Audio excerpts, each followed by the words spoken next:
ఇక చిటపట ఎండలు కొడుతున్నా ఇంకో దిక్కు గప్పుడు పిడుగులు పడుతున్నా ప్రచారం అయితే ఒక్క దినం కూడా ఆపలేరు తమిళ లీడర్లు. మరి గాళ్ళు గిన్ని దినాలు మన్నుటెటలు కష్టపడ్డది గియాల రోజు కొరకే కదా. మరి గియాల తమిళనాడు రాష్ట్రంలో ఓట్ల పండుగ ఎట్లా అయిందో ఇక ఎవరెవరు ఓట్లు వేసిర్రో చూద్దాం పాండి. మొన్నటిదాకా తమిళనాడు రాష్ట్రమంతా జోర్ల ప్రచారం నడిచింది. లీడర్లైతే బగబగ మండుతున్న ఎండల గుట్ట బగ్గ ప్రచారం చేసిండ్రు. ఇక మొత్తం మీద అయితే ప్రచారం ఒడిసింది. గియల్ల ఓట్లు కూడా ఒడిసినాయి. చాలా మంది గియల్ల పబ్లిక్ పొద్దుగల లేచి ఓట్ల బూత్ల దగ్గరకు వచ్చి ఓట్లు వేసిండ్రు. మళ్ళా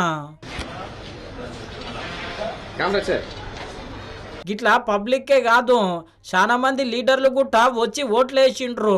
DMK party CM Stalin sir, అన్నా డిఎంకే పార్టీ లీడర్లు విజయ్ తలపతి సారు గిట్లా చాలా మంది లీడర్లు వచ్చి ఓట్లు వేసిండ్రు పొద్దుగల్లా.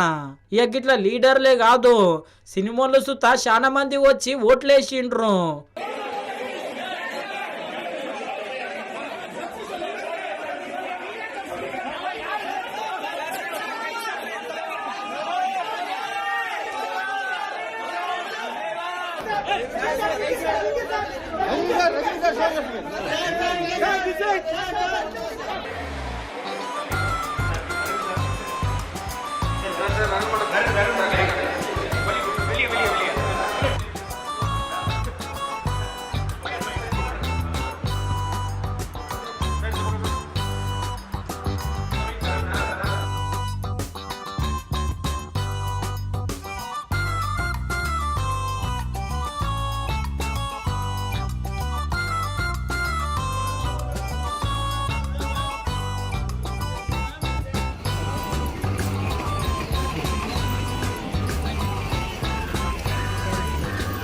చూసిరు కదా, ఇక సినిమాలు సుత వచ్చి ఓటేసి అందరికి ఆదర్శంగా నిలిచిండ్రు. ఇక ఓట్ల పండుగ అయితే నిదానంగా నిమ్మలంగా నడిచింది.